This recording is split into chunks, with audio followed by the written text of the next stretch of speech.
By the time of his death in 2018, American celebrity chef, author, and travel documentarian Anthony Bourdain had visited nearly 100 countries over almost 250 episodes of his shows. Now, while we are still playing catch up on both counts of those, one thing that we do have in common is trips to Glasgow.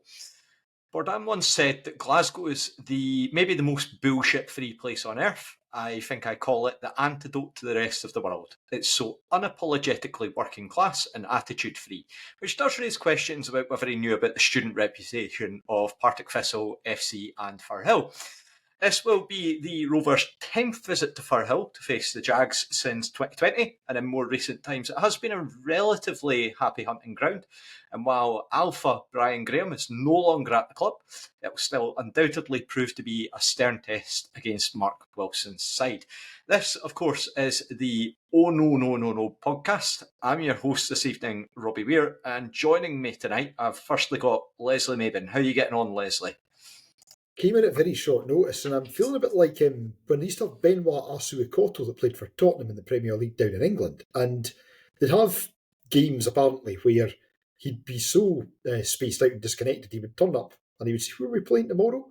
Felt a bit like that when I was doing my notes tonight. I was thinking, hang on, guys, who are we playing this weekend? I think you've just reminded me in the intro there, so I'll start scribbling down a few notes about Partick.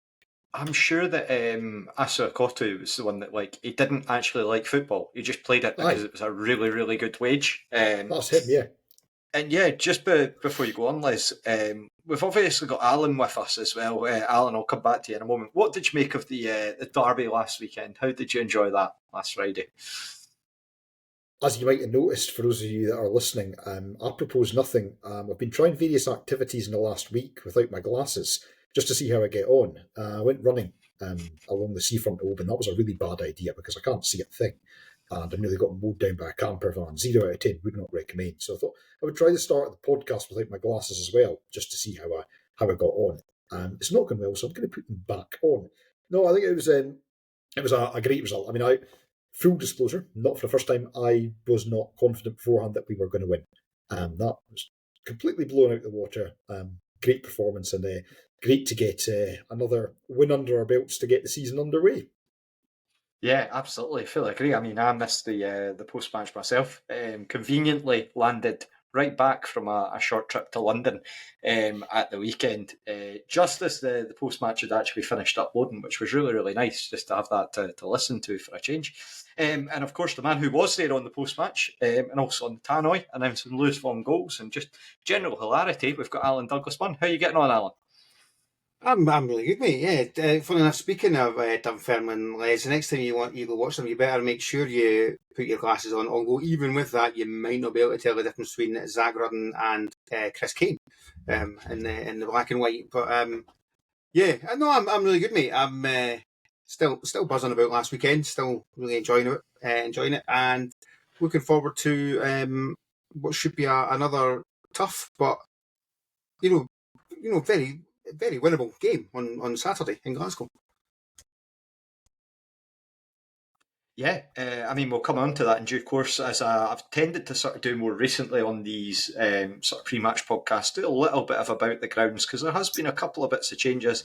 And I'll stick with you, Alan. I want to ask you, what's the biggest bit of FOMO that you've ever had in your life? Because that feels very much the case what's happened with Dunfermline. Zach Rudden signs a deal with Livingston, and then rather bizarrely, Dunfermline come out of nowhere when it becomes apparent that he's not going to get as much game time as he wants. No parent ever, of course, wants to see their footballing child take stick online. So do you think this is going to be a tough one for John Greer and his boy? I wonder where you were going with that, because he does kind of look a bit like me as well. And seeing as he's only 25, I am actually old enough to be his dad as well. Being five, John's probably old enough to be his granddad, really. So, it's an interesting one. I'm genuinely starting to believe that maybe there's not quite as much money rattling around the coffers at East End Park as we've been led to believe. Now, and in fairness, that hasn't, on the whole, come from Dunfermline fans. Most of them are kind of keeping their powder dry with it a little bit. I think they've seen this too many times. They're not getting carried away. But looking at who they're bringing in, and like defrosting bloody Jim Leishman to bring him out as bring him back as chairman. That seems to me to be let's soften the blow that this transfer window's not going to quite end as spectacularly as we might have led you to believe it was going to. And it's brilliant. Yeah, it's an understandably mixed reaction from the Dunfermline fans. A lot of them are quite frustrated about the lack of options and what's came through there. But yeah, it just feels like a bit of a scattergun transfer window for a lot of clubs, just making the best of what they can do and the resources that are available. We'll come on and talk about Partick Thistle and some of the signings that they've made, of course, across the podcast. But with the Rudden one, I mean, it's really hard because you can't really say that he's been a first choice when he's been available for free. Partick have picked him up, I should say Queen's Park let him go to Livingston, and then it's been the case that he's then in turn gone to Dunfermline from there. So, yeah, very strange bit of business. I don't know if I put it as strange as the Caceres one, but I'm sure people will have their own opinions on that. Leslie is a business for Leslie, to be fair. Get him for nothing, and never pay him, and then get money for him. I don't know how much. I don't think they'll have received too much over the odds, other than maybe potentially wages plus agent fees, etc. I don't think it's as high as. I think it was about getting him off the books, so wasn't it? Yeah, I'd suspect so. No manager's really going to want a player that's going to be sitting there unhappy, sulking about the place. And I think for Rudden, he'll probably see it as an opportunity to go in. Chris Kane's perpetually injured, so being able to go into a club and potentially make a mark there. I still think he's an upgrade on Lewis McCann. I get that people have got very different opinions on that, shall we say. Looking at you, Duncan. But yeah, to change tack a bit, head up to Dingwall and our resident Highland correspondent. Good that you are on, Leslie, because Don Cowie mutually agrees to part ways with Ross County. A very underwhelming League Cup section for them, and then that's continued on to the league. Bodied twice by our opponents coming this weekend, Partick Thistle. What did you make of the departure of Don Cowie? Were you quite surprised Uncle Roy's pulled the trigger so quickly? Well, I think the first thing to say is, unlike Allan, I've never experienced FOMO in my life. In fact, the only thing I do actually regret was I was in Amsterdam once and I didn't buy a 3-foot-high Marco van Basten garden ornament. That was a decision I wish I had taken. I do wish I'd bought that. But clearly, Roy McGregor has not regretted making a quick decision here, and he's pulled the trigger very quickly on Don Cowie.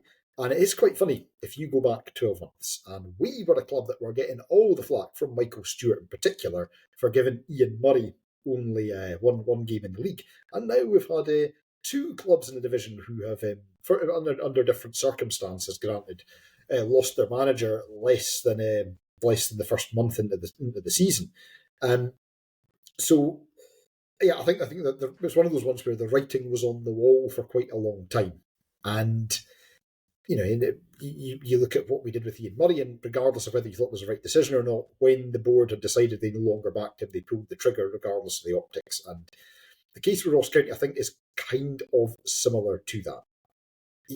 You looked at Don Cowie, and he was almost in a position where, given how he'd performed in the start of the games at the start of the season, he was effectively going to have to win every single game from now on in until about November or December to kind of secure his job, which is realistically never going to happen. So, yeah, I think it's one of these ones. It was on a hiding to nothing, and the board, the owners, have probably realised that they needed to act quickly before St Johnstone built up an unassailable lead and did what Falkirk did last season. I've not looked at the stats to back this up, but I reckon the last time Ross County won a league game might have been around about the same time that we last lost one. That's how bad the record is. That's a good point. Yeah. You're probably not wrong. Yeah. I was looking earlier on. I'll drop this one now. Just because someone mentioned on Time Bovril, Zach Rudden coming in for a lot of flack, and obviously we mentioned him, but he was part of the last team to beat us in the league, Queen's Park, when we lost 4-0. That was actually 4 weeks before the clocks went forward, which is pretty remarkable to think of. It's a long time of that. You're not playing league football for the summer, but even still, to maintain it for that length of time, it's a real credit to the sort of resilience that we've built so far. Of course, very tough game on Saturday to play to see if we can maintain that. And then coming back down to the Central Belt, I mean, we mentioned about Ian Murray. He'd been linked to the Airdrie job, but it's not actually him, the former Rover, that's gone there. A bit of a left field move, shall we say, Alan, for Danny Lennon to come back into management. By all accounts, a really lovely guy, but maybe a bit surprising given his track record, how things ended at Clyde and his sort of recent things. I know that he kind of gets memed on for the sort of soundbite about the taking kids off to an island, which obviously raised a lot of eyebrows and a lot of questions. But yeah, are you quite surprised to see the move for him there? Yeah, it's an interesting one. I mean, I can't really say Airdrie fans in general aren't happy about it. I follow like 2 of them on Twitter and they're not, so I'm not sure that's a great kind of barometer for the entire support. Certainly Pine Bovril fans don't seem to be overly enthused about it. It's an interesting one because I read the stat. He's obviously not managed in I think 3 years since he left Clyde, and he's not managed above League One level for 10 years. So it's an interesting one. He is seems like a very nice guy. Certainly knows the game.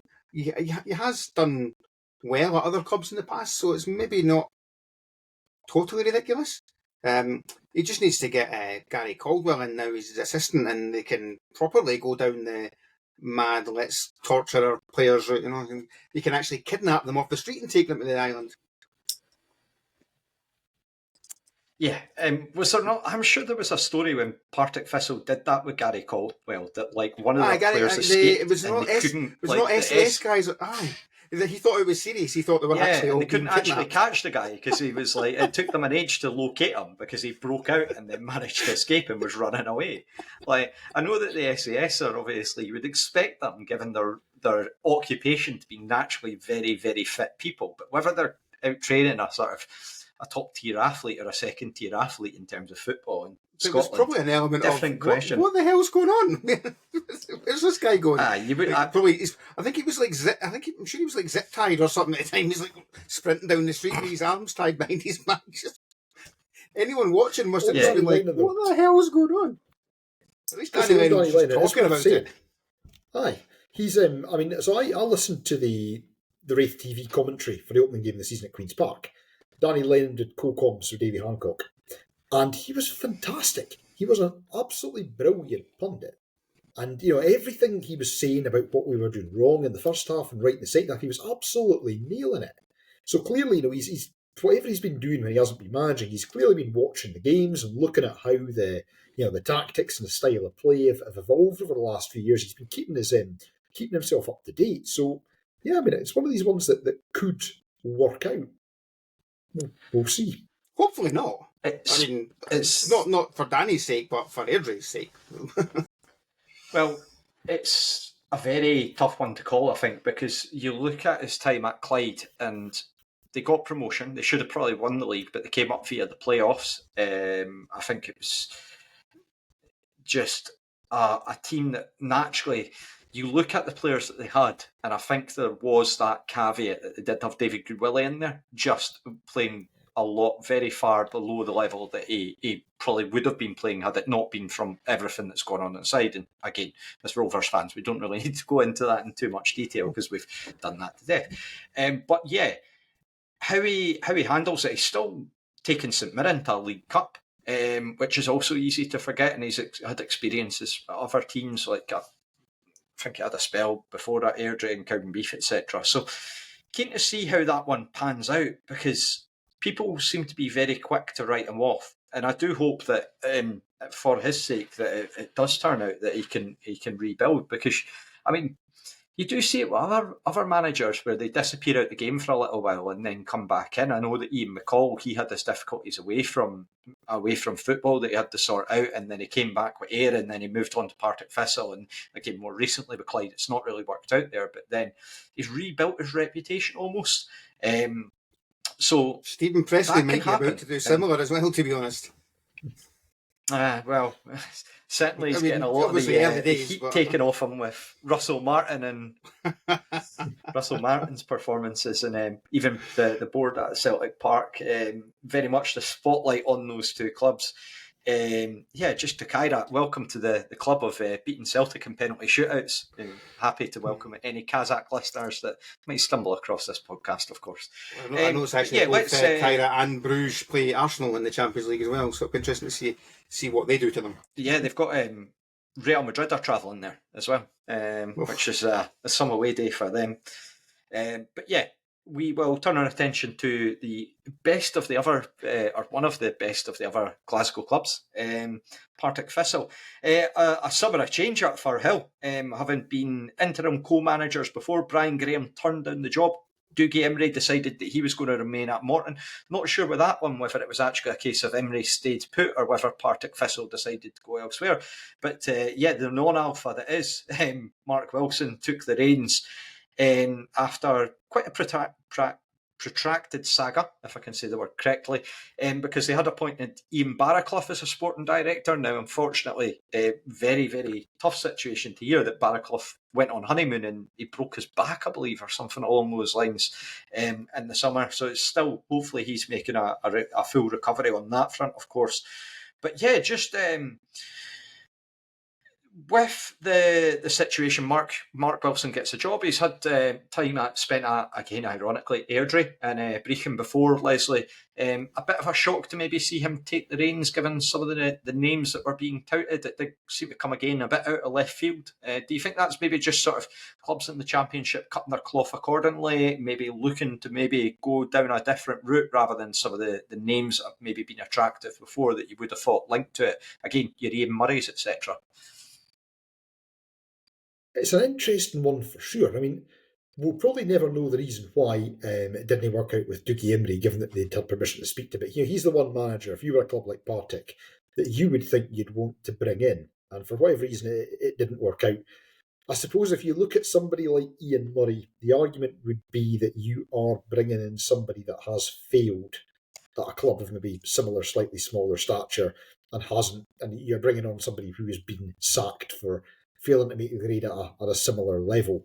And like you say, it's maybe a case of boards looking at the budgets they've got available and the guys that are there and thinking, well, this guy, knows what he's been here for a little while. He's done all right.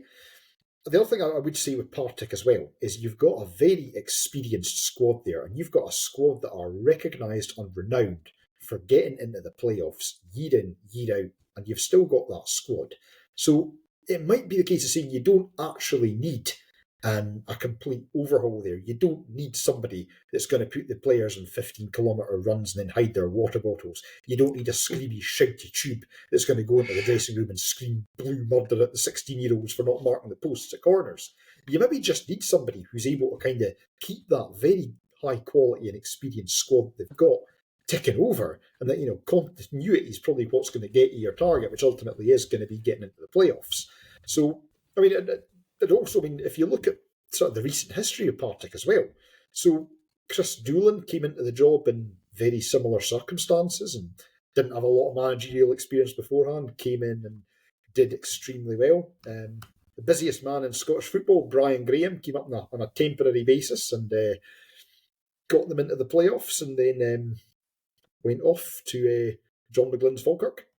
So it's not unprecedented for them to bring somebody in from within like that. And I mean, the other thing I will say with Partick as well, it's very hard, without wanting to wipe out all our talking points in one move, it's very hard to get a measure of how the season has started for them. Because, they're still in the League Cup. They got through the group stages. They got pumped by St Johnstone, but like Blair was saying a few weeks ago in here, it's hard to know what that was. We don't know. You can get all kinds of very weird results on the first day of the season. They did beat Ross County, but then you don't know if by that point the players at County had chucked it effectively. They beat Ayr in the League Cup. They drew with Morton. So it's a very mixed bag of results. It makes it quite hard to get a measure of how Mark Wilson's getting on with that squad.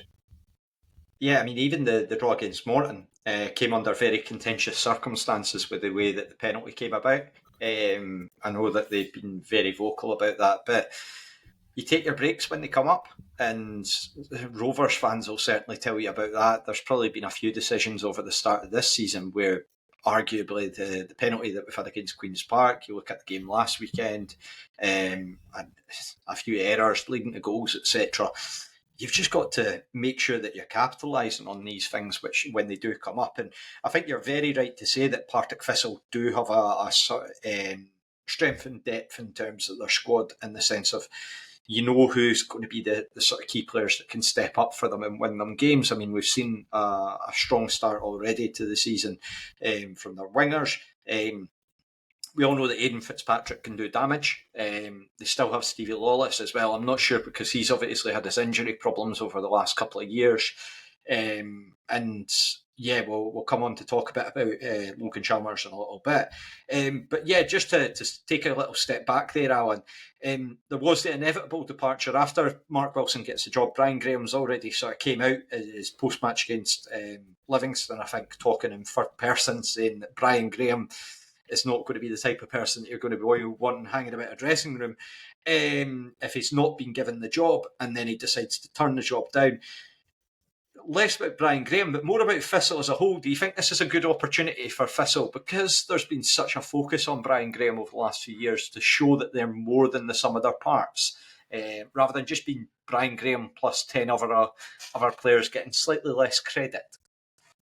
It's an interesting one, because you look at it initially and you think, where are the goals coming from? I mean, I know they've got Tony Watt in there, and in theory, Tony Watt should absolutely stroll this league, and he did okay the last time he was here.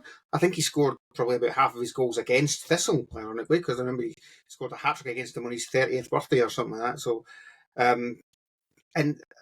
well, I mean, Alex Samuel will probably score against us, because that's what we're the only team he scores against. But you do wonder, like, you start wondering where maybe the goals are going to come from, but they seem to be getting them kind of like us, from around the pitch. You know, Chalmers is kind of scoring a few. The boy Stanley seems to have started the season well. I know there's a lot of Thistle fans think he's got a big future.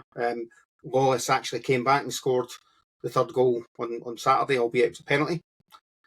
So the Thistle are going to be Thistle. They're, you know, I think the news of their demise was maybe a little bit premature. You know, I don't think they're going to be as bad as we all probably hoped they were going to be when Wilson got the job. They've got too much talent in the squad to be worrying about the bottom of the table, I think. Have they played? You know what? They've beaten Ayr. They've beaten Ross County away. They've got some really decent results, albeit against good teams who are struggling.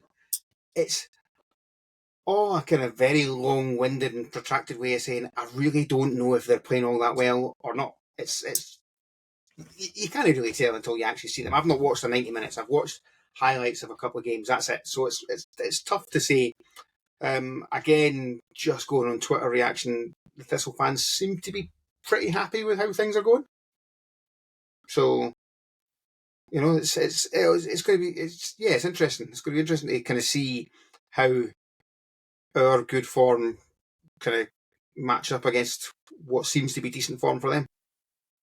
Yeah, I mean, before a ball was kicked, I think that naturally that people had County and Saints as being the top two, Ayr being away in third place, and then it became a kind of game of like, who's your preference between Partick Thistle, Raith Rovers and Dunfermline for your fourth place spot, and then working down from there.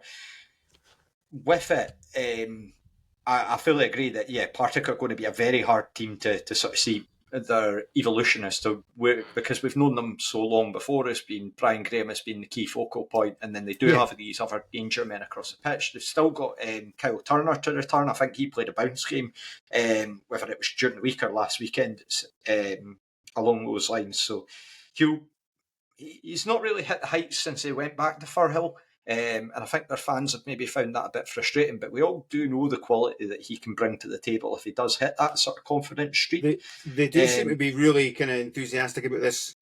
I'm going to butcher his name because I'm going to have to practice it for when they do come to Starts Park. Is it Soanello Letsosa? Right, I'm going to correct you there. I believe it's so It's I think it's Sanel Sosa. I might be wrong about that actually. Now that I've corrected you, but I listened to one of their interviews. I mean, and you would never. To be fair, seems to be a good young player. Was named in the Scotland under-21 squad this week. I did see one Thistle fan saying, "Oh, that's brilliant! He's only been at the club a month and he's already getting called up." I'm like, you really think that's why he's getting called up and not because of who he played for before he came to you, mate? He was at Celtic. I'm fairly certain that's why the Scotland coaches had their eye on him, because he was at Celtic. Brilliant that he's still getting in that Thistle. Fair play, and he's playing every week. Absolutely deserves his call up based on that. It's interesting to see how he is. I watched because it came up just through the SPFL. I saw Stanley's goal against Ross County. To be fair, absolute screamer of a goal. But Sosa's reaction to that is absolutely classic, because he almost just drops to his knees in sort of like a squat, and just like he can't believe that it's hit the back of the net.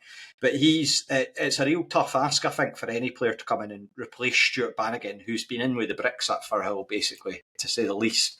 I know that we've mocked him over the last few times that we've appeared for losing the heat, but to come in and offer that sort of energy, where maybe before Partick haven't had as much legs in the middle of the park. I think they've probably been relying on the likes of Robbie Crawford, etc., to do the sort of up and down bits. But if you can add that into the heart of your midfield, it's going to be a net benefit. And sometimes it can be quite hard to see where these players are coming from when you've got such an established player leaving and how they're going to get replaced. Keen to see how we match up against him, particularly if we do run the same lineup. Just to come back to yourself, Leslie. So if we look at the transfer business, David Mitchell obviously left the club to go to Ayr United, and then Partick bring in Lewis Badenokas, a familiar face for them because he'd spent that season or half season on loan there, and then as well the much maligned Josh Clark, who's been at Ayr. Just a like for like there, what are your thoughts? Because I mean, with Badenokas, he came in for a bit, didn't really look tested, but then he did get dropped towards the end of the season and replaced by Mitchell for sort of going into the playoffs. It's, if you look at the keepers that have rotated there, so you've got David Mitchell, who's then gone on to Ayr. You've got Lewis Badenokas, who's been around the houses quite a bit and having rattled around the League One Championship as settled at Partick. And you've also got Josh Clark, who's come from Ayr. And I think that for me, just again reiterates what a wise bit of business it was to get Josh Ray in early doors. And if that's the kind of experience of goalkeeper that's out there now. This is absolutely leading to a clean sheet for Partick and Josh Ray chucking a howler in on Saturday. I know that. But for the purposes of discussion, it does seem very much like a like for like. I mean, the one thing you probably do have to say about Lewis Badenokas in particular is he's not had an extended period of time really between the sticks with a team at this level. And I mean, he may well, like his dad, really kick on a game, come on a good game once he's got a full half season with the same defence in front of him under his belt. There's maybe something there. Of course, he was with us, never actually kicked or touched a ball. He was with us briefly at one point. But no, I think I would say it's very much a like for like. It's not something that would appear a significant upgrade. What it probably is a downgrade on is Miles Roberts, who was an absolutely class keeper. And I did have a bit of a panic at the start of the summer when it looked like there was some whisperings that Miles Roberts might have been coming back up from down south. I don't know where he's ended up, but that was a real quality keeper, and I think having him in was probably one of the big part of Partick doing so well early in the early part of last season. So, no, I mean, as I say, I don't think Lewis Badenokas is a terrible keeper. Josh Clark's also not a terrible keeper. They've both got a bit of experience at this level. But by the same token, it's not significantly strengthening an area where Partick at times struggled last season once Miles Roberts had departed. Worth noting that Badenokas was in goals for the 5-1 pumping at St Johnstone, and Josh Clark's played every game since then. So it's obviously not going that well for Badenokas. Yeah, I mean, I don't know that off the top of my head, by the way. I just looked that up. No, that's fair. That's fair. Yeah. And it creates a bit of a dynamic as well, because with it, you sometimes when you get goalkeepers with reputations, like it can kind of play into people's frustrations if you're not shooting on sight or you're not creating these things. So it's a bit of a dangerous game to play. Sometimes I think opposition fans had that a bit with Big Kev. A little bit as well to the same degree where Josh Ray was kind of getting written off at the start of this season, and he's done really well just the last couple of games just to maintain a clean sheet and just do the basics right and just making sure that we're solid at the back and building that foundation there. Going up the pitch though, Allan, one experienced name coming in defence, a loanee from Celtic, and also as well a player from Forfar. We'll start with the player from Forfar. We've got Cammy Logan coming in. Quite a big jump to come up, but then you've also got Paddy Redding and Ben McPherson to sort of supplement that. Paddy Redding coming in from Ayr, and then Ben McPherson, I believe he's on loan from Celtic. He scored a screamer against us at Starks Park, I think, a few years back. What do you make about those moves? They're all, they're decent enough moves. I think Cammy Logan's obviously, as you say, it's a big jump for him. I think he, by all accounts, he started kind of really well in the League Cup games and friendlies. I think the Thistle fans were getting a bit excited about him. He's not starting now, so maybe finding that the jump's a bit tougher than he expected. McPherson seems to be doing all right. Seems to be decent things. I think he's also in the Scotland under-21 squad. I think he's one of the three that have caused their game to be postponed.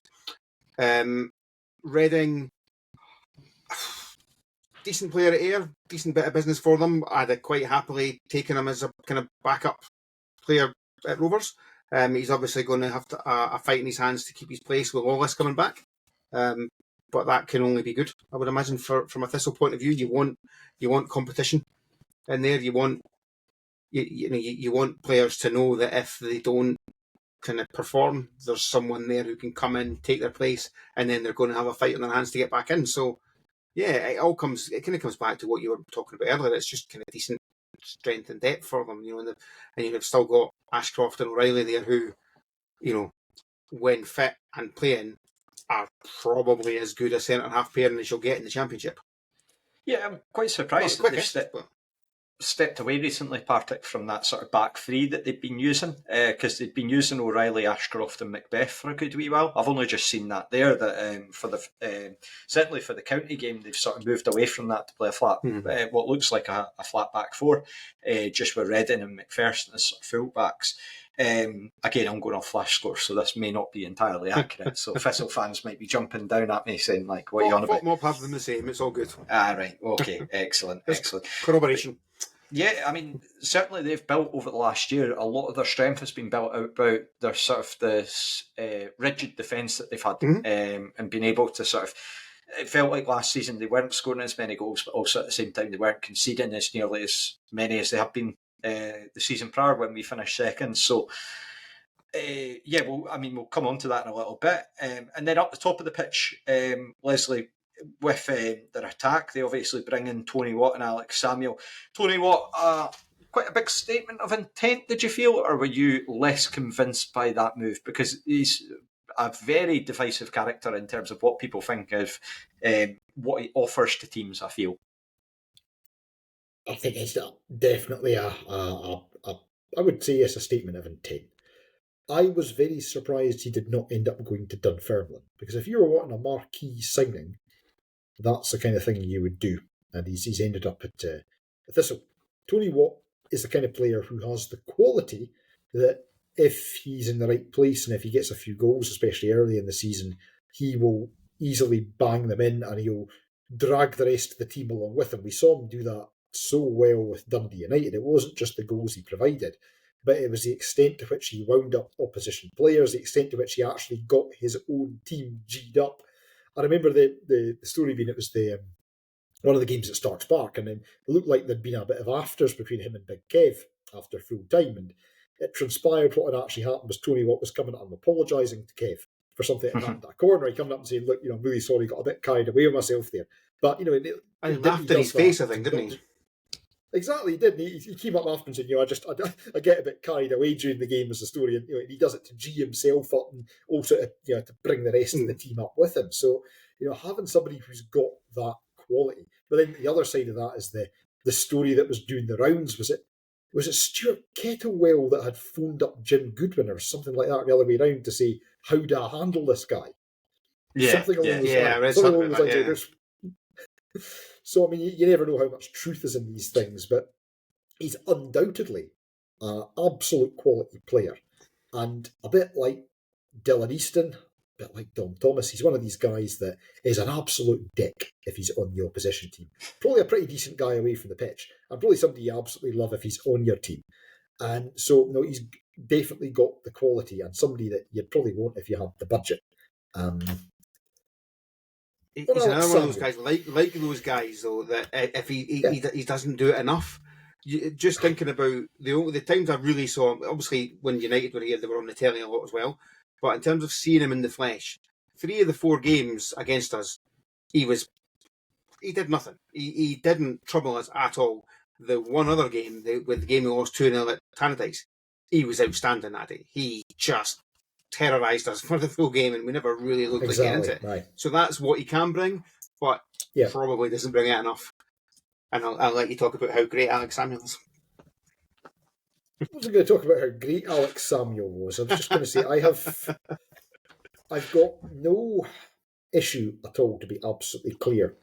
And in fact, I have the utmost respect for athletes in any sport, any discipline, who openly discuss their faith and who use it to motivate them. I think that's ball strength thing. Hats off to you. I think that's a fantastic thing. If I see Alex Samuel dropping to his knees in prayer because we've failed to deal with cross balls for the third time in 10 minutes, I'm going to be raging. And that again, just to be absolutely clear, that's a Rovers problem and not an Alex Samuel problem. But if I see that, I'm going to be fizzing. And a word as well, the other striker they have, Rocco Diak. He's young, but he's now in his coming into his third full season with this. He's getting quite a bit of experience, mostly off the substitutes bench, but he is getting quite a bit of experience at this level, to the point he's becoming a fully fledged, incredible, solid championship striking option. So they don't have a lot up front, Thistle, but the guys they've got have the potential to be decent, and at least one of them has caused grief against the Rovers before. Yeah, again, going back to what we were talking about with Danny Lennon, because I saw a post on Pine Bovril from Fraser Clark, the Dumbarton fan who does a lot of stuff for the Terrace, and he was talking about how Danny Lennon just like such a nice guy. Seemingly, that's all the Ross County fans said about Alex Samuel. Right? They were like, terrible footballer in their opinions, but the loveliest human being that you could meet. Just such a nice guy off the pitch, which again means absolutely nothing to me because I hope that we pump his team on Saturday. But yes, we will move on. Allan, just one of the main standout players this season for Partick Thistle seems to be hitting on goal trail quite a lot early doors. Has been Logan Chalmers. Do you think getting the best out of Logan Chalmers is sort of key for Thistle to have any sort of success this season? Some really big contributions as his career at Firhill has gone on. Yeah, I mean, Logan Chalmers for a number of years now has been a very, very decent championship player. He's caused us a fair amount of trouble over the years. He's a player that we were heavily linked with at one point, and I think most Rovers fans would have, at the time, been quite happy to see him come in. You're thinking of a kind of Rovers team with Easton down one side and him down the other, as with Vaughan maybe in the middle. You're thinking, that could be quite tasty. So yeah, he's had his issues with fitness and potential lack of effort at times, but he seems to have started the season really well. He finished last season really well as well, actually, to be fair, and he seems to have just kind of kept going with that. I wonder if it's maybe the way Mark Wilson's played him. Obviously, Mark Wilson was involved for a good bit at the end of last season as well. So it might just be the way that he's using him. Maybe giving him a bit more freedom to just do what he does. And yeah, he's undoubtedly their kind of main threat, I think, going forward at the moment. And I think a nice wee flying elbow for Lewis Stevenson early in the game will sort him right out. I'm not going to condone that, but if it happened, I wouldn't condemn it. Is the way that I As will long as he put gets it. away with it again. Yeah, I mean, look, we kept Logan Chalmers relatively quiet last season, just to sort of move on to the Rovers side of things. Our record, I mean, naturally the headline's going to be sort of unbeaten in 13 in the league, which has carried on, as I say, since before the clocks went forward, which is a very good thing to be talking about. But also as well, we've not lost in, against Thistle in a regular league game. Obviously, they did beat us in the playoffs. But it didn't feel like a loss because we beat them on penalties. Yeah. Last time they beat us was the 4th of March in 2023. Leslie, do you think it's a help or a hindrance with stats like those going into this game where you've got that sort of, you're wanting to try and maintain these sorts of runs? We've had it before when we went to Firhill, the season that Dario Zanata was absolutely flying, and they were the ones to end that there. So yeah, what are your thoughts and your optimism levels after the start of the season? Because it's been a wee while since we've had you on to talk about the Rovers. I mean, these stats, until they get up to about 20 years, like Inverness did, and people start using hoodoo, which incidentally, a hoodoo, that's a word you only ever use in a footballing context. I mean, I'm sure it's got another context, but when have any of you ever used the word hoodoo in your lives outside of football? It's like the word derisory. You never use that in any other context other than talking about transfer bids. Remonstrating is on. Remonstrating with the fans at the end. Anyway, no, I think until you get up to that kind of level when you get into 15, 20 years or whatever, it just becomes, it's probably not something that you really think about that much. There are, I mean, so many managers change, players change, that until it becomes a longer run, it probably isn't a factor to consider. So that will have been I'm assuming it's the 3-0 win for Partick was the last time they beat them at the end of Ian Murray's first season, when we had a skeleton squad with guys like Conor McBride kicking about. But no, so that's two full seasons. I mean, all the games pretty much, with one or two exceptions, have been very close between us and Partick. There's not been much in it, and that probably isn't surprising when you consider the sort of relative trajectories we've been on over the last couple of seasons. So, with regards to that, I don't think it's going to be much of a help or a hindrance. The season so far, I'm very pleased with how we've started. I was concerned, I think, before the season started. I'm a lot more reassured now. Will come as no surprise to anybody listening that I am somebody who, until quite late in the season, is always looking down rather than up. But I think I've seen enough over the games already to be reassured that there's a decent level of quality there. As long as most people are fit, there's also a decent level of depth in a number of positions, and we've got a fairly decent squad there where people are popping up with goals and things like that. I don't think this game against Partick is in any way any sort of acid test, litmus test, whatever you want to call it, for how the season as a whole is going to go. Barry Robson's had that's a tough start to the season. A derby, away to quote unquote title favourites here. That's a challenging start to the season, and a game away to Partick, that's another challenging game. So if we get something out of it, I mean, a draw away, I'd be very, very happy with a draw away at Firhill. I remember that game when they beat us in the fog during COVID. It was actually when I had to watch at home, not because I had COVID, but because there'd been a big wave of COVID at the time, and we had a vulnerable family member, and I just had to say, right, I can't actually go to this game. I'm going to have to, make sure I'm not making anybody sick over Christmas. So I remember watching that. And it's the closest I've come to actually putting my fist through a monitor. I mean, I didn't mind the goal going in. It was Jobbie McCall appearing through the fog, fist pumping, that sent me over the edge. Him coming out of the fog with his bobble hat and his glasses and fist going in there, and that was what actually sent me over the edge in the end. But no, as you see, most of the games against Partick have been pretty close in the last couple of years. I don't expect anything different. But coming away from that game at the weekend with a draw, I think would be a good result for us. Yeah, I think particularly the games at Firhill. I know that I'm sort of talking about a long time since we've lost against Partick Thistle, and we've done really well given that it's a tough place to go and play football.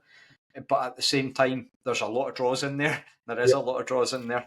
I think the most convincing performance I've probably seen during that time was the playoff game where we won 2-1, because I think that we were a bit unlucky not to get further ahead, and then after half-time, Thistle came back into the game and made it quite a sort of tense and tetchy finish. I feel like with it, that this game we're in a reasonably solid position, and that we've naturally developed there's a lot of chaos going on underneath us. I know that Dunfermline and Arbroath have obviously managed to get on 4 points. Partick Thistle with that win, they'll be up on 4 points as well. So there's a lot of teams probably below us that'll be looking and try to kick on. And it's just about adjusting in the first few games and just making sure that we are keeping ahead. If we can go to Firhill and get a win there, I think that that's a big statement, in the sense of a lot of teams probably looked at us and thought going into the season, or Rafe might be there or thereabouts for fourth. If we can try and put a bit of distance into that and consolidate our lead for that, that would be a huge statement. Because then you start talking about looking about back maybe 2 years ago, and how did we start 2 years ago? How did we start this season? I mean, every game at the start of that season 2 years ago was obviously very, very tight. We got that 90th minute equaliser at Firhill. We had the game against Queen's Park where we then got the 2 minutes, 2 goals in the last 2 minutes to be able to win that one. I feel I've said this quite a lot recently, but the start of how you can often create a narrative about how a team's doing based on the start of the season for them. Happened last 2 years ago, happened later last season. So there's no reason that, again, we can't go out and sort of lay down that mantle. Allan, what are your thoughts about heading into this one? And also, do you think there's a degree of chaos that Rovers bring with their lack of recognised forwards is something that we can potentially use to our benefit? Partick Thistle having to trying to adapt to that. Yeah, in terms of overall, I'm pretty happy with the way the season's going. You know, the opening game against Queen's Park, if you could have hand-picked an opening league game, you'd have probably picked that. It didn't quite work out, but since then we've overcome 2 really tricky games without conceding a goal. We've looked fairly comfortable in both of them. We're doing really well. I think I saw a stat that if we win this one, we'll be on obviously we'll be on 10 points at the end of August, and I think it was something like end of October or something before we got to that amount last season, or something daft like that. It was a really kind of just emphasising how badly we started last season, and how much better it is, and it just having that kind of platform to kind of launch the rest of your season on, it just it can make such a difference. So it's far too early in the season to say this is a must win or even a must not lose game. It's not, this game is not going to determine how our season goes, but it sends a wee message, I think, if we can go to Thistle and that's 2 away games, 2 wins. I mean, we didn't win an away game until the Neil Gahns' last game against Queen's Park. So again, there's another kind of mad stat comparing this season to last. But it just sends a wee message. If you can go to Ayr and go to Thistle and come away with 2 wins, that teams folk are going to start looking, thinking, okay, maybe they're actually St Johnstone's biggest kind of thing. Not that other people taking notice of us makes any bloody difference at all. Who cares what other people think? But it's just quite nice. So it does make it an important game. In terms of the chaos, bring it. Absolutely. Yeah, I think that I fully agree, and I think for the squad they'll be going in full of confidence, which is a positive. They've just came off the back of a big derby win, and it's an opportunity to really send out that message, as you say, and to be able to potentially kick on, and just we've done so well to sort of maintain where we're at the moment. I think a lot of people haven't really expected it, but if we can do it, then more to it. I'm sure a lot of people will be looking from the outside and potentially point to there have been few breaks. There's been maybe a bit of luck in there as well, but at the same time, you've got to create that yourself. Speaking of which, Leslie, do you think we could do a potential Brentford? Now, this isn't going to involve any data analysis or any sort of players moving through the doors at cut rates and then getting sold on for huge fees. Last autumn, Brentford went out and scored 3 consecutive first-minute goals, which led me to think, speculating last week, like, what's the most number of goals a team has scored in the first 5 minutes of opening a game? Do you think we could potentially replicate that? Would that be your hope for Saturday, naturally? I don't like scoring early because it gives me the fear. You've then got 89 minutes of just waiting for the opposition to concede. If you're a total pessimist, it's the absolute worst thing. Now, come on, I've now got 89 minutes of waiting for the inevitable to happen. It would be remarkable if we did that again. I mean, there was a period, it may have been last season, there was a period where we kept conceding early goals, and it got really annoying at one point. Before we had a period of conceding late goals, and we had a period of conceding goals in what I call the golden sieve between the 60th and the 75th minute. So we don't talk about that time. We don't. No, it would be remarkable if we were able to do it, and we were helped a lot by David Mitchell in the Ayr game. We were helped a lot by Tricola Mullen in the Dunfermline game. So you could argue that in those those two games, you've got individual errors that led to us scoring early. If it were to somehow happen for a third game, that's when I think you'd have to start to say, hang on, what are we doing? Are we setting up? Are we trying to do something to specifically get that early? I would love to see it happen. I don't know what the odds you would get on it were you into such things. But no, I'd quite happily settle for a goal in the 35th minute, one in the 62nd, and then one in the 82nd to enjoy the last 9 minutes. Not that you can ever relax watching the Rovers, because the trauma of that Hamilton game casts a long shadow. Yeah, both Hamilton games. But I think we're not going to dwell on that. Because, to answer your point, Les, I think, you talk about, is it something we are doing? And I think to a large extent it is. We start the game straight away going into that really high press, and you're putting the defenders under a lot of pressure when they're not actually up to speed yet, and they're not, they're still trying to get the feel of the game. So, hitting them while they're, trying to find their feet, it's been really successful in those two games, and I hope we continue the run. It's kind of much like it's the opposite of 2 years ago when people kept saying to us, "Oh, they kind of keep scoring late goals." If we score another early one, we'll be getting all they kind of keep scoring early goals. Let's just see. It was very fun to enjoy that spell where we just kept scoring late goals because people just told us that it wasn't going to continue, and it did. A number of probably my top 10 favourite ever Rovers games are through that spell, I have to say. Yeah, 100%.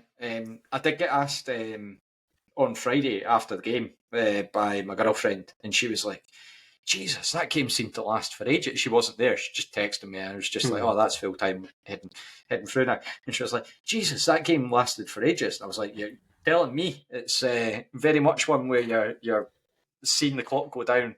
Fortunately, Lewis Vaughan made it a slightly more comfortable finish to the game. Leslie, has Lewis Vaughan maybe given Barry Robson a bit of food for thought to change that sort of chaos, no forwards in the mix at the start of the game, given his goal on Friday night? Obviously, probably not. And it's a difficult one, because if we had failed to win, then you're absolutely making a rod for your own back. There's another of those phrases, by the way, you only use in football, making a rod for your own back.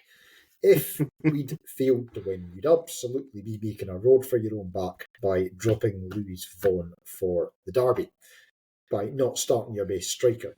But what we have been doing, it maybe hasn't been pretty, it hasn't been Brazil 82, but it's been so damn effective that there's not really a case for changing it. And I mean, I remember that there was this thing in Championship Manager 0304, and like before these games got too big, you could just pick a club and start. And then the fan perception would always be, if you started at a big club with no record, it would be like, the fans are absolutely outraged that this inexperienced novice has been appointed to such a prestigious job. Then you won 5 or 6 games, and it would say, The fans are still concerned by the board's decision, but some of the more vocal support are quietly acknowledging that you may have earned the right to be given time. And I think that's where we're at with Barry Robson. He's got the results, he's backing that up, and he's earned the right to make those big calls. But having somebody of Lewis Vaughan's quality at our disposal, and also Jack Hamilton too, where they're not necessarily getting into our starting 11 is a weird but wild and quite interesting place to be.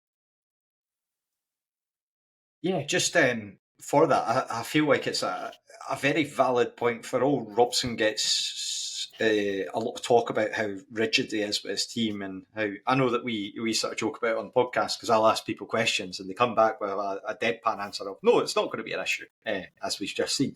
But it gives that element of surprise when it does happen.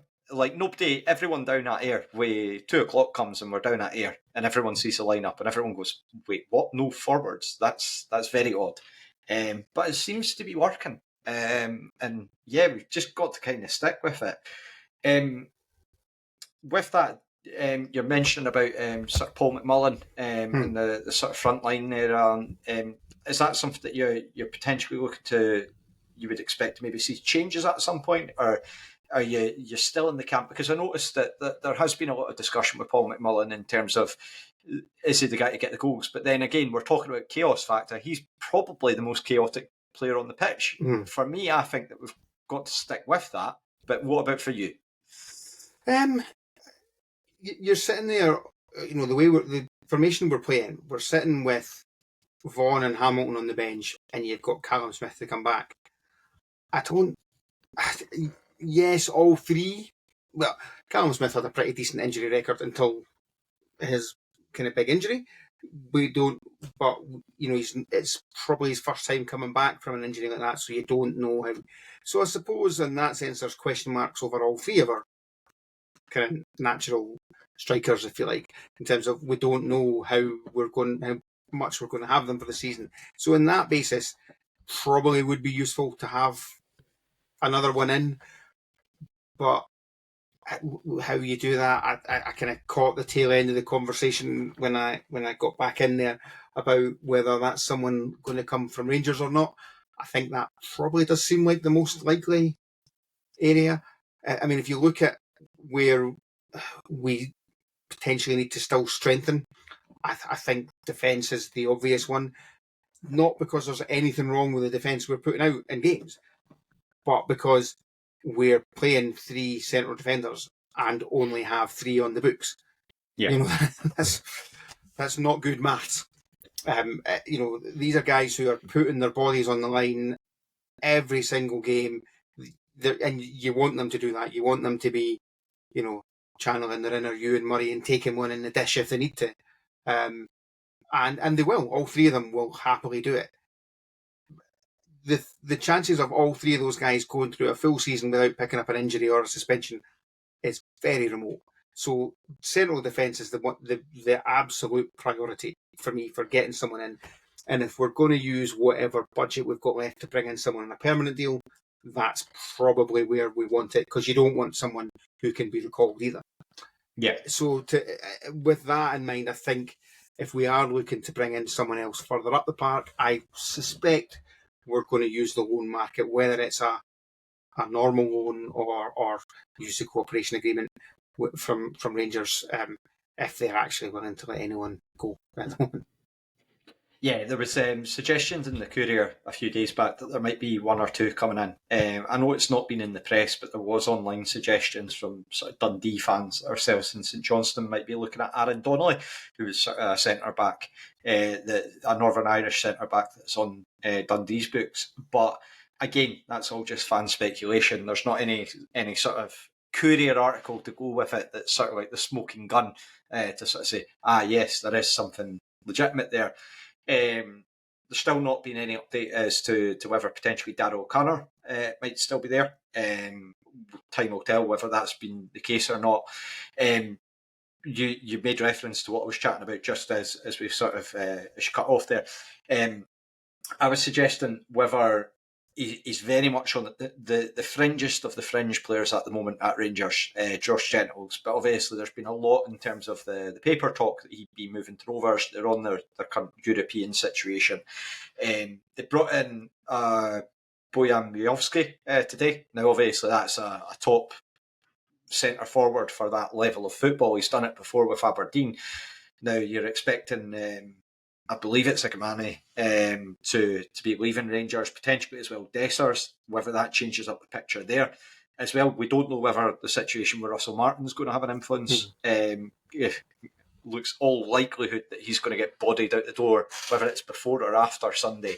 It's still up for question, but it's very hard to see him have a sort of longer term career, but that does have an impact in a sense of whether a manager is going to be saying, well, I still want to see boys, or these younger players maybe being able to bring them in. I know a lot's been made about Rangers' transfer policy to the money that they've got available with the 49ers, but whether a manager comes in and just says these players that have been brought in aren't good enough, so I'm going to give youth a try, completely up for the question. It's interesting. I mean, and I think one of the other things is I don't know for certain on the rules, but I would assume in the Europa League they have a similar rule to the Champions League in terms of having to have a certain number of homegrown players. And I think that's where something like the cooperation agreement helps a little bit, in that they can move back and forward. So you could have the situation where Josh Gentles comes to us in a cooperation agreement, plays for us on a Saturday, and then goes and sits on the bench for Rangers on a Thursday with no intention of them ever playing, just to tick a box, and then has to come back. But then you're almost potentially looking at us saying, well, if he's in, like in Czechia on a Thursday, is he really going to be able to come back and play for us on a Saturday? Yeah, because I think it becomes farcical. There's a minimum of a sort of 3-day turnaround time, but it's so hard to sort of see. I know that they'd sort of spoken about Alloa potentially getting a few in the door over the next little while, but again, time will tell with that. Leslie, what are your thoughts on the whole transfer situation? I was intrigued to see what we were looking at, potentially Aaron Connolly, with him being, is it Connolly or Donnelly? Donnelly. Donnelly, aye. So I was intrigued whether it was the fact that he's left-sided. I think is quite interesting, because although I think he's more a sort of left-sided, as in a left-sided centre-back rather than a left-sided wing-back, you would imagine that might then trigger Callum Hanna going out on loan, because then that's another left-sided defender in who could possibly play as a left-back. The Rangers a cooperation agreement thing's interesting. Again, there'd been speculation, I'm not sharing anything confidential because it was on the forums and stuff, there'd been speculation that Lewis Gibson, I think, had been spotted at Montrose, and that there might be a loan move in the offing. Again, what you might see is if the dominoes fall in such a way that Josh Gentles comes to us, that then might trigger Lewis Gibson being put out on loan to Montrose or elsewhere. So it might be that for some of the guys, for some of our own younger players that are on the fringes of the team, these guys coming in as effectively extra padding for the squad might allow us to put our guys out and get what they need, which is game time. So that's just a good way of looking at it, maybe. It's funny. You almost think in the lower leagues, the month after, like September, is going to be the busier month in the lower leagues than August, because obviously you can still get loan players from kind of higher level kind of thing. So your Premiership teams, they're trying to get all their business done before the window slams shut. That's the only time a window, that's what it does. It doesn't just close, it slams shut on Monday, I think. And then that's when they can assess their squad and say, right, who do we want to put out on loan? So that's where you potentially find guys going for Premiership down to Championship level, and then some of your Championship teams start going, oh, well, who do we want to put out on loan? And it kind of flows down the way. So I do expect to see quite a bit of business done in the lower leagues over, after the window closes. Yeah, time will tell. I would fully expect that we're seeing movement before then, but just again, it's one of those ones where you've just got to trust the club, be patient, and just sit and see where the lay of the land is. It's a window for a reason. You've still got that time there, and it's the thing that I took from that conversation I had with Liam when we did that podcast is that it's not for a want of trying. There's so many factors that probably as supporters that we don't think about, we don't consider, and it's probably quite easy to overlook. It's also worth pointing out, actually, sorry to interrupt, with the window closing, just in case any scouts for kind of Premiership, lower end Premiership teams or who want a guy who can play centre half are watching this podcast. Jordan Doherty's terrible. You don't want him. Just leave him where he is. You can't cut it at that. Just leave him. No, he'll no step up. Definitely not. No, absolutely. Yeah. I don't even know why you're listening to this podcast. But yes. The one with Doherty, obviously, it's getting at that point where it's going to start the pens are going to be continually used if he's referenced on social media. It's already happening. But aye, time will tell. So yes, we will see with that one. Just before we get into a game of should McStay or should Dargo, you want to talk to us, Alan, about your half marathon that's coming up with Graeme and the work for the Community Foundation? Yeah, I'd certainly rather talk about it than run the bloody thing, but unfortunately I've signed up for it, so I'm kind of committed now, yeah. Myself and Graeme, we are running the Kirkcaldy Half Marathon on Sunday morning. So sorry if you're looking to drive anywhere, because the roads are all pretty much going to be closed around the route. It kicks off about 10 o'clock in the morning, I think. We're running it for the Community Foundation, essentially with the aim of, I think the money is going to be kind of earmarked specifically for helping to fund getting more kids along to watch the Rovers. Also, fair play to Graeme. Graeme has got us some T-shirts made specifically for it as well, so it'll be easy to spot running around Kirkcaldy. But yeah, you know what? I've never ran that far before. I'm not 100% convinced I'm going to manage to run the whole thing without slowing down to walk a few times. If I do, don't care. I'm not going to let it bother me. I shall get round. I'll get my medal. But yeah, anyone who wants to come out in the streets and cheer us on, shout abuse at us, I prefer if you didn't throw something at us. That wouldn't be very nice. But whatever floats your boat. And if you can contribute to the fundraising as well, that would be fantastic. I appreciate, times are tough for a lot of people and it's maybe not possible, but if you are in a position to help out and you are so inclined, we would very much appreciate any donations that you can make, and I'm sure we can put a link to the Just Giving in the blurb for the podcast again. Yep. Of course, we will get that done, and fully behind it. So best of luck to both yourself and Graeme, and the work that you're doing. It's such a good cause, particularly just to, I think for a lot of people, a lot of fans probably have the same experience where they'll get involved with clubs like Raith Rovers or their local football team because through when they're usually at school, you go along with your pals, maybe if you've been given free tickets. So if that extends that in terms of that outreach, then so be it. We're doing a lot of good work for that, with that as a club. I mean, for how many years now have we had under 12s getting in for free, including getting a free season ticket? We've done it for a number of years. It's a lot of clubs by now would have given up on it and started charging again. As someone who has a 10-year-old son that I take to football, I'm finding that we're quite rare in terms of clubs. The standard seems to be about six quid.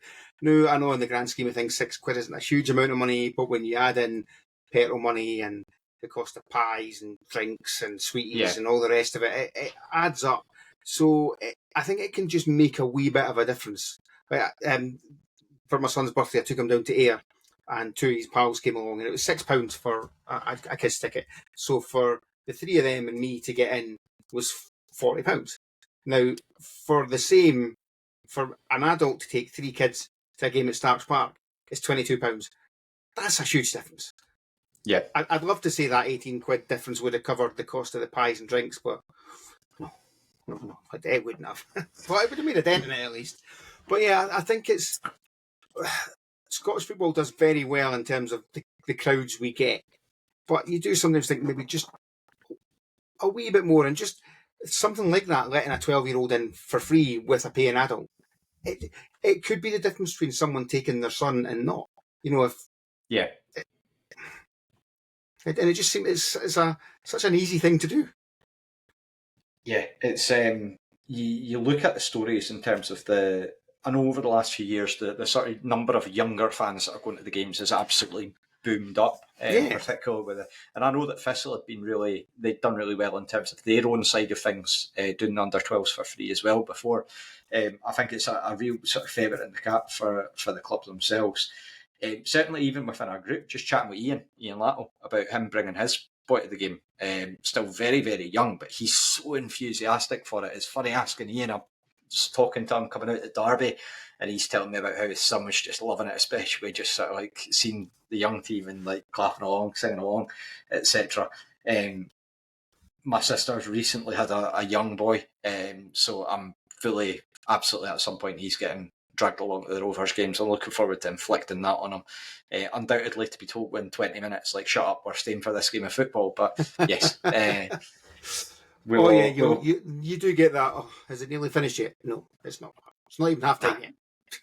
We will cross that bridge when it comes to it. Leslie, I've brought you back out of exile, and you're allowed to do a should Mick stay or should Dar go.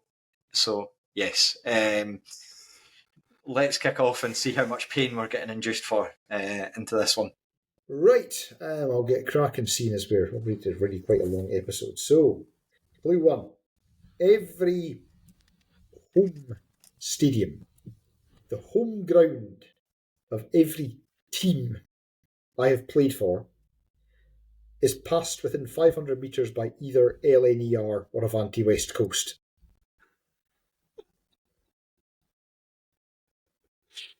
Okay.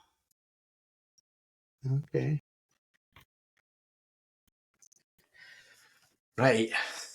LNER, Avanti West Coast.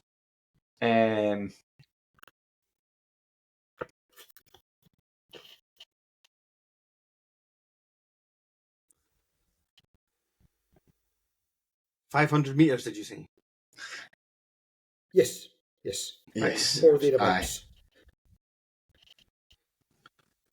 Going to go with a bit of a rogue one. I don't think it is him, because I know that he played for Stirling for a bit, so it wouldn't really matter on that one, but that's a daft suggestion. I was going to say Lewis Milne, but it's not going to be him.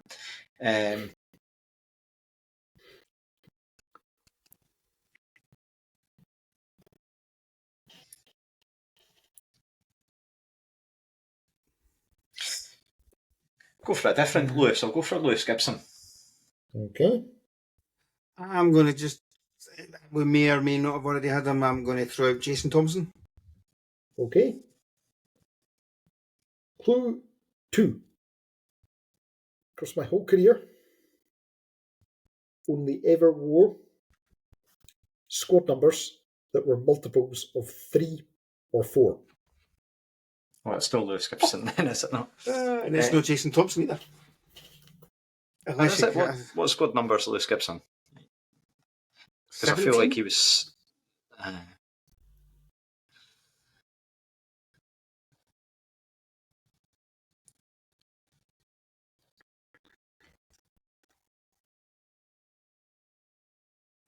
you're spot on. So it was multiples of 3 and 4. And 4. 3 and 4, or 3 or 4, was it? 3 or 4. 4.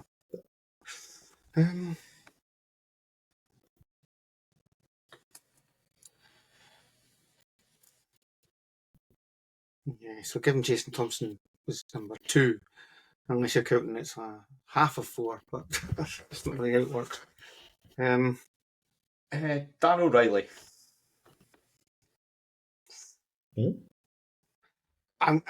It's not Jason Thompson, but I'm going to stick with him just because I don't have enough to go with someone else, to be honest. Man just wants another clue. He's just trying to get through this. Like, it's getting late.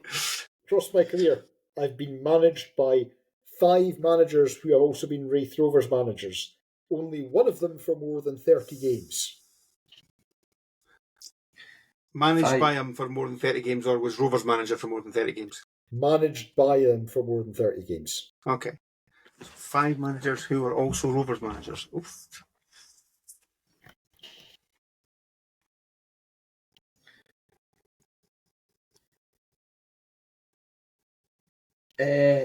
Ian Davidson. Okay.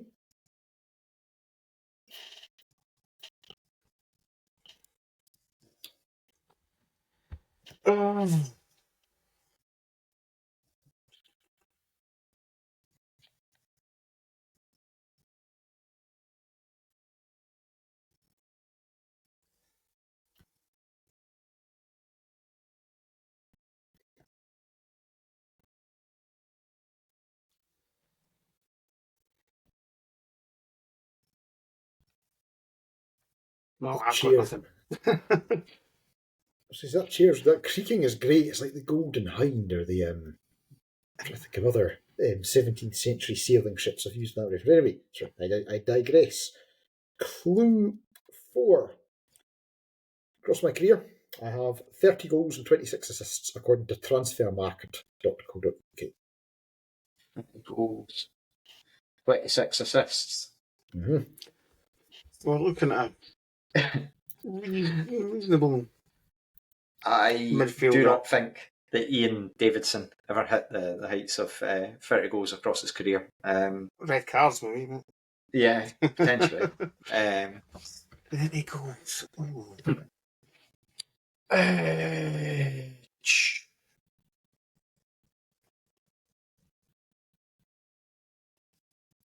Try to put all the clues together here. I'm trying to think of stadiums that are relatively close to the close to railway lines and that just have had topical for Zach Rudden.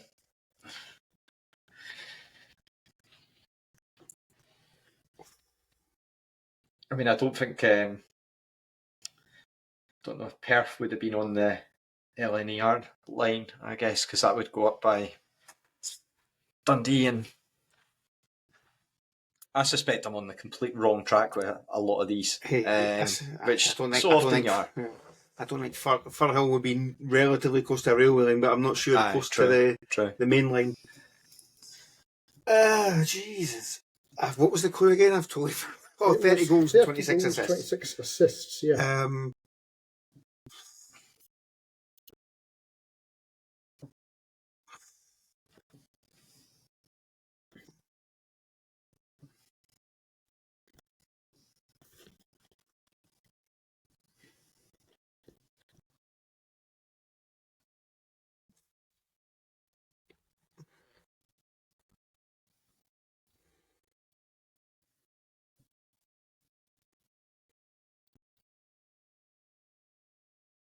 There's almost certainly enough there to get it if you had more time to completely waste your life away thinking about it.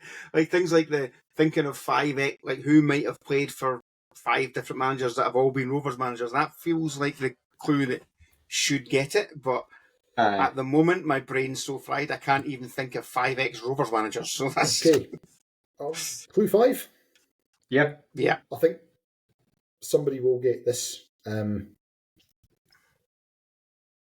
Complete the following transcription. Sean Byrne, ball in hand.